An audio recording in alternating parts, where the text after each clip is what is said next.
buenas noches, televidentes del Caribe colombiano. Estamos en Consultorio Jurídico como todos los lunes a las 10. Y hoy con un programa muy interesante, es la opinión de un arquitecto, un psiquiatra y un realizador audiovisual sobre los valores y antivalores de la sociedad.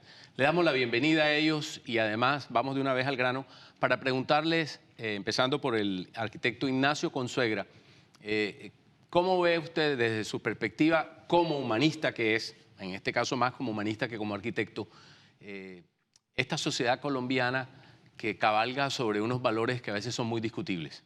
Bueno, yo veo que existe hoy un interés y una preocupación por todo lo que tiene que ver con valores, pero creo que la educación es la que asume un papel importante dentro de la sociedad.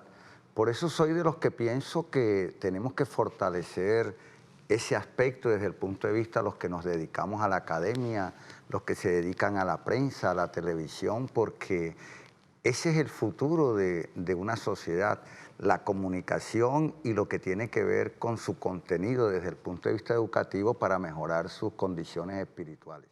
Muy bien, muchas gracias. Desde el punto de vista psiquiátrico, le preguntamos al doctor Andrés Rosado, ¿cómo ve usted, como psiquiatra, el comportamiento de los valores y antivalores colombianos? Bueno, el comportamiento realmente tiene una evolución, es con la historia. La comunidad vive situaciones y se va acomodando a ese tipo histórico de momento. Si lo planteamos en el presente, mira que hay mucha discusión principalmente con la formación infantil, de qué tipo de valores le estamos presentando. Y entonces digamos que ahí es donde está la real discusión.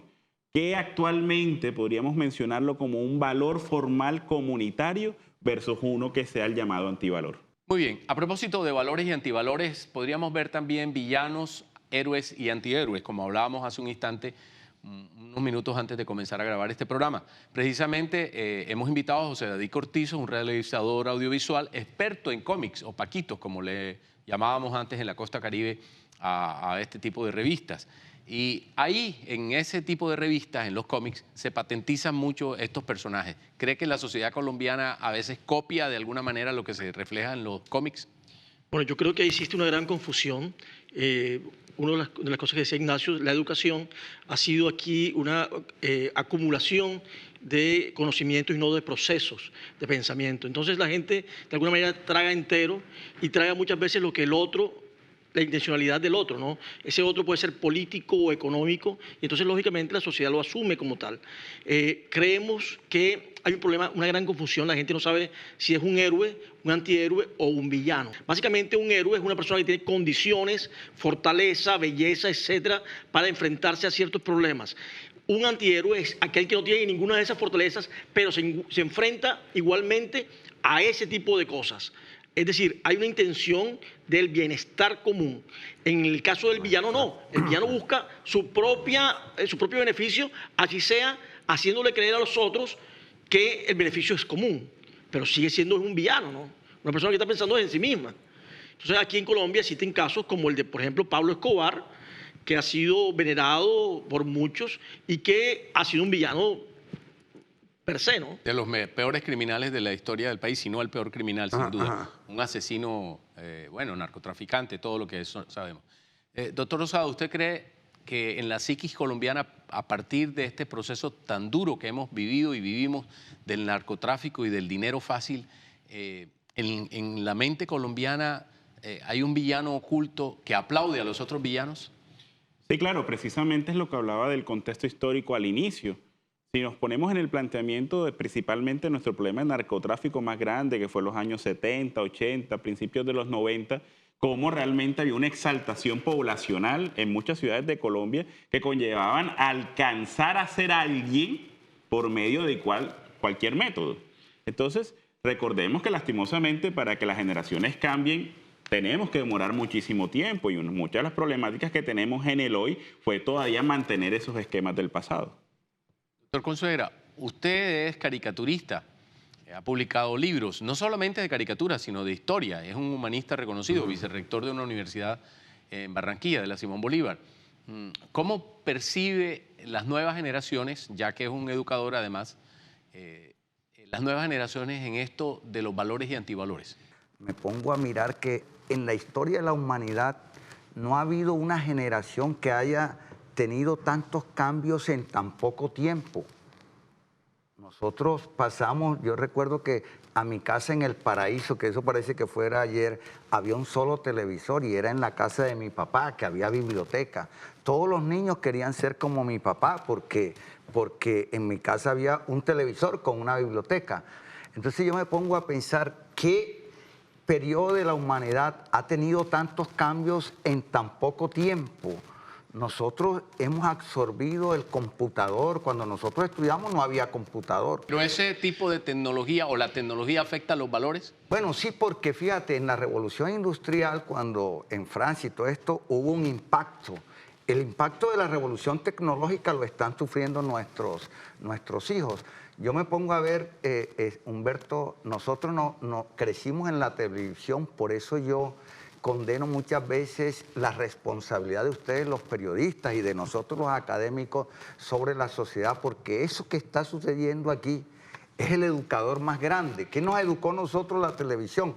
Cuando se inicia aquí la televisión, recuerdo que era en blanco y negro, uno iba donde la casa del vecino a ver a Pacheco con Animalandia, el Club del Clan para ver los músicos. O sea, nosotros crecimos con una televisión que nos hizo querer los animales, que nos hizo querer la música, Vida del que siglo nos XX. mostró los Beatles, ¿cierto? Todo era positivo. Entonces uno iba a ver las cómics y estaba Piolín persiguiéndolo Tom y Jerry, y nunca el gato podía coronar al pajarito, ¿cierto? Entonces nosotros crecimos con un afecto hacia unos héroes en los cuales se acometía y se llegaba a unos valores.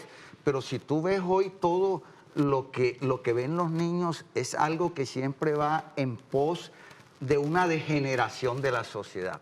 No, pero yo también creo que hay algo ahí, yo encuentro errores, como algo que decían por ahí en las redes, algo que decía, aquel que no lee está expuesto a todo lo que le digan, pero es que también lo que leen también están expuestos a los intereses del que escribe. Entonces, hay una serie de cosas que te llevan a pensar o a replantear una serie de posibilidades o nuevas posibilidades que se están dando. Yo creo que el problema hoy es que hay demasiada información. Hay demasiada información al alcance de muchísima gente que no entiende cómo manejarla, que no entiende cómo tratar de resolver ese tipo de cosas y que los puede llevar a problemas mentales increíbles. Sí, yo digamos, para hacer un resumen de lo anterior, es lo que vuelvo a repetir. Los contextos de las historias son situaciones que cada generación vive. Estoy totalmente de acuerdo que antes, cuando uno estudiaba historia, era por milenios, después fue como por centenios, después por decenios, y actualmente casi que es por año, principalmente por lo que acabamos de decir, la tecnología. Ahora bien, ¿qué es lo que pasa con los contenidos en el hoy, especialmente, digamos, como algunos tipos de películas? Que es que no solamente observar el símbolo de fondo, sino realmente cómo nos representamos en ese símbolo. Y si ese símbolo, de alguna manera, el ser humano no tiene la manera. Esto es algo que yo quiero que se entienda. La ficción y la realidad en los medios de comunicación muchas veces hacen que no podamos hacer la división que es cierto y que no es cierto. Entonces, muchas veces en las películas, las series de narcos, las series de prepago, de prostitución y todo, hay una masa que se identifica con ese tema. Y se identifica no por la consecuencia final, porque al final muchas veces a veces fallecen, mueren, están atrapados, van a la cárcel, sino por el contenido de vida, el contenido situacional que hace pensar que definitivamente es mejor vivir con poco que con algo diferente. Entonces, las historias, y por eso es que de alguna manera hablamos más de los medios de comunicación, no porque es que ahora sean buenos o malos, sino que como son masificadores, son más virales, pues obviamente las cosas llegan más rápido. El impacto es mayor. Bueno, no podemos echarle la culpa a la academia ni a los medios, también los padres, los educadores, en particular en los colegios. Todos tenemos unos niveles de responsabilidad y esa es la razón de este programa. Hoy bien interesante sus planteamientos.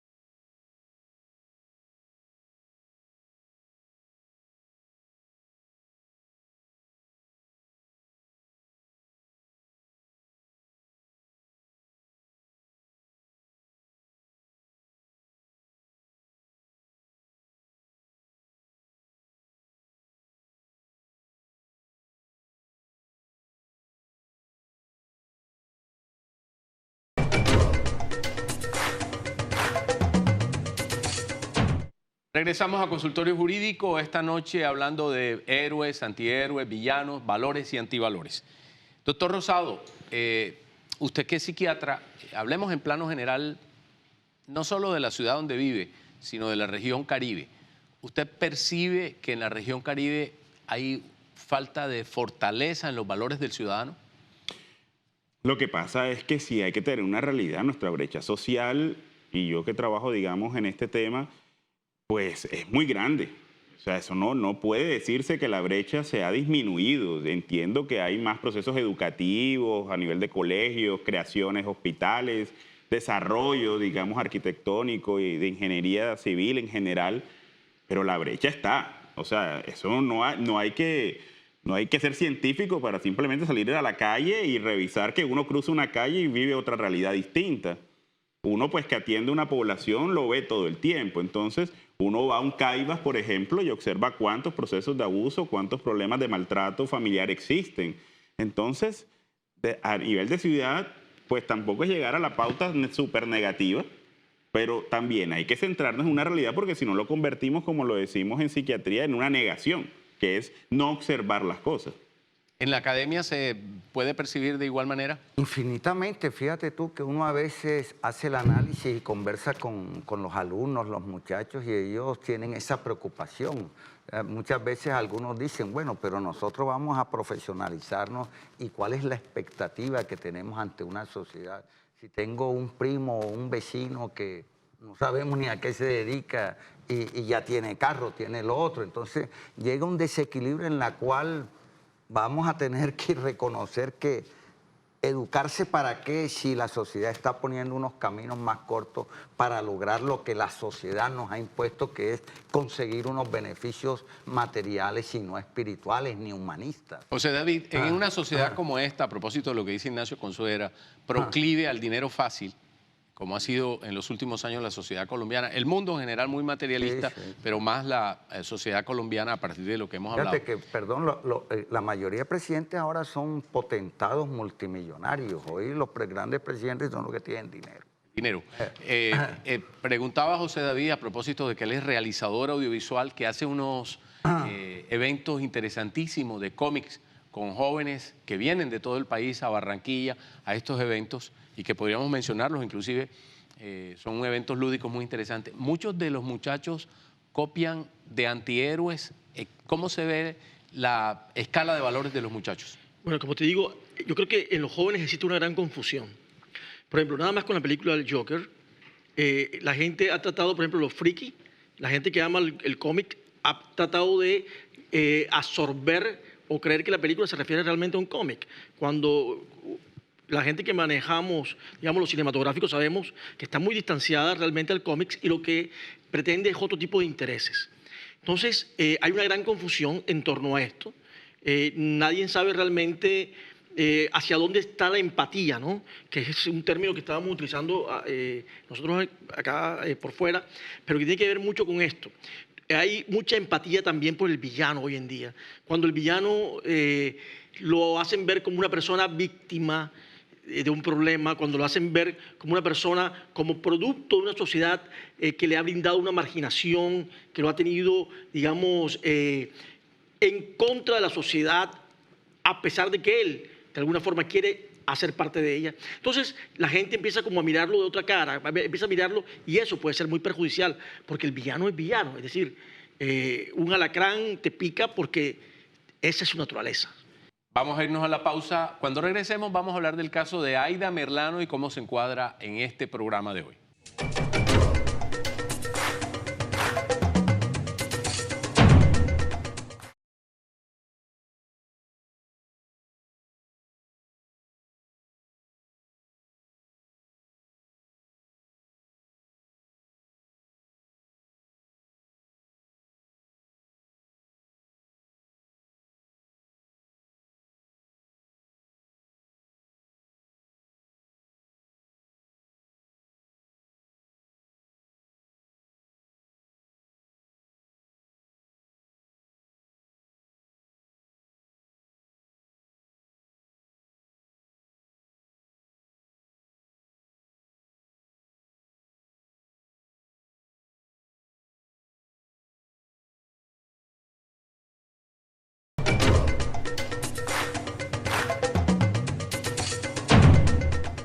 Muy bien, regresamos a Consultorio Jurídico. Recuerde que puede vernos en el canal de YouTube y por Facebook Live, por supuesto.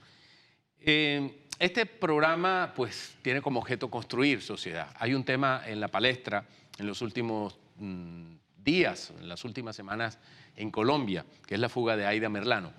Un diario de Barranquilla tituló a Aida Merlano villana o víctima. Llama profundamente la atención ese título, doctor Rosado. Sí, tengamos en cuenta dos cosas como para diferenciarlo en la parte grande. Uno, la mayoría se ha conectado con la historia nuevamente por lo mismo, es una persona que viene de alguna manera, vive una serie de situaciones y al final, pues digamos, termina siendo, entre comillas, la menos persona responsable de una serie de sucesos. Pero yo le digo a la gente, listo, vamos, una cosa es hacer empatía con la historia, pero hay algo que es el derecho, ¿no? El derecho dice, hombre, si tú cometes esta serie de situaciones, pues se llama delito. Eso es donde deberíamos centrarnos, pero hacemos una empatía con la historia porque la reflexión que tenemos ante precisamente el pesimismo, de alguna manera, no solo en Colombia, sino a nivel mundial, es que la justicia no existe, es que los de abajo no tienen, digamos, manera de llegar arriba, o cuando llegan ya se las quieren montar y a todos los de arriba no les pasa nada, pero eso es un esquema de comunidad. Entonces, para poder romper esa situación, nos vamos entonces a otro ámbito, que no es la historia, es el derecho. Y el derecho simple nos dice, si tú cometes un delito, pues tendrás una pena como tal. Ahora bien, entra otra rama a discutir a veces qué es justo y qué es injusto, y eso sería otro programa largo a discutir. Bueno, yo en el caso de Merlano tengo una reflexión muy personal. Cuando hubo la entrada de la policía a la Casa Merlano, que llaman la Casa Blanca, yo inmediatamente pensé, no creo que sea el gobierno ni que sea el Estado, o sea, ¿quién le mandó la policía a esa señora? Eso no se ha esclarecido, pero yo tengo que tener una mirada como caricaturista enseguida, comienzo a escudriñar sobre eso y yo no creo, si la policía ha tenido 50 años para entrar a todos los comandos electorales de la costa atlántica y eso nunca ha sucedido, o sea, ¿por qué ese milagro? ¿Quién le mandó la policía? Y a estas alturas todavía eso no se ha aclarado. Entonces, fíjate tú, la última caricatura que yo saqué es donde ella se está tirando por la tele, se monta en la moto y el tipo de la moto le monta, oye, usted no es la que compra votos, y dice, no, yo nada más los pago, ¿cierto? Porque todo eso está en el ambiente. Todo el mundo sabe que en la costa, y lo ha reconocido ahora el senador Gerlain, se compran votos. Entonces, ella es una chiva expiatoria, pero lo más lamentable, y vuelvo a introduzco la educación, es que en la costa atlántico hay en potencia muchas Aida Merlano en formación, esperando una oportunidad para poder escalar. O sea, David Cortizo piensa que ella es una chiva expiatoria, como dice Ignacio Consuegra. Yo creo que todas las personas buscan un beneficio personal. Eso es evidente, es decir, la vida busca la vida, ¿no? Es decir, tú siempre tratas de estar mejor en posición, mejor de tal forma ya. Pero hay formas para lograrlos. Depende de los valores que tú tengas por dentro, eso es lo que vas a demostrar en tu vida. Hay gente que te meterá una piedra, te tirará zapatos, etcétera. De la forma como tú respondas ante eso y la forma como tú adoptes la situación, tú serás lo que serás. En este caso, yo pienso que en este caso ella es una criminal. Habría que demostrarlo. Ella, si está demostrado, bueno, está condenada. Si una condena, bueno, está condenada si tiene una condena, ¿no? José David, entonces, hemos sido nefasto, perdón que te interrumpa, sí, claro, con la educación, porque nuestra generación fue una generación, digamos, matematiquera. Nosotros sabemos matemática, sí, álgebra, trigonometría, pero además no sabemos un carajo. Entonces, en Japón, hoy a los niños no les está enseñando ni a sumar ni a restar, les está enseñando valores desde chiquito. Vea, usted tiene que juntarse con su amiguito, tiene que trabajar en grupo, ser solidario, ser un poco benéfico con el amigo, le está enseñando valores. Cuando ya está un poquito grande, le comienzan a sumar. Nosotros, nuestra educación sigue siendo anquilosada, retrógrada, trasnochada. Seguimos con lo mismo. Para terminar, y con la matemática no vamos a llegar a nada. Para terminar, doctor Rosado, ¿la falta de valores justifica un delito? No. Lo que pasa, bueno, vuelvo y repito, si uno lee la historia normalmente de la delincuencia como tal, por supuesto que hay un trasfondo histórico atrás. La persona no se formó sola. Tú ahorita decías algo importante. El problema no es simplemente el medio. hay una familia, hay una comunidad, hay una cultura, ¿no? A lo que yo quiero como tratar de enfatizar es que la historia no nos quita la palabra delincuencia, ¿sí? O sea, yo no estoy justificando, o sea, yo no puedo llegar, digamos, donde un juez a decirle, mire la pobre historia de esta persona, entonces, por favor, no sea tan... ¿Sí? Porque los jueces tienen de alguna manera, pues me imagino un esquema, no importa si es bueno o malo, porque digo, nuevamente puede ser una discusión muy larga. Pero lo que yo quiero llegar es que no empaticemos la historia, precisamente un poco lo que decía José ahorita, para poder después buscar un resultado. Porque es que el resultado final no fue bueno. El resultado final de muchas de estas personas es la delincuencia, es lo ilícito, es lo ilegal. Y esa palabra "y", que está como tal, significa precisamente que estás por fuera del sistema. Muy bien. Sin duda, estos tres invitados muy especiales, cada uno con diferentes facturas, especializaciones y conocimientos, darían lugar para un segundo programa. Vamos a invitarlos próximamente para seguir hablando de este tema de valores, antivalores, héroes, villanos, antihéroes. A ustedes, televidentes, muchísimas gracias. Nos vemos en una próxima oportunidad en Consultorio Jurídico. Hoy no estuvo con nosotros nuestro compañero Víctor Julio Díaz, está fuera de Barranquilla, donde grabamos este programa. Y los queremos invitar además a que oigan mañana, martes, en Radio Ya, la nueva emisora que dirige nuestro amigo Osvaldo Sampaio, este programa de Consultorio Jurídico. Muchas gracias.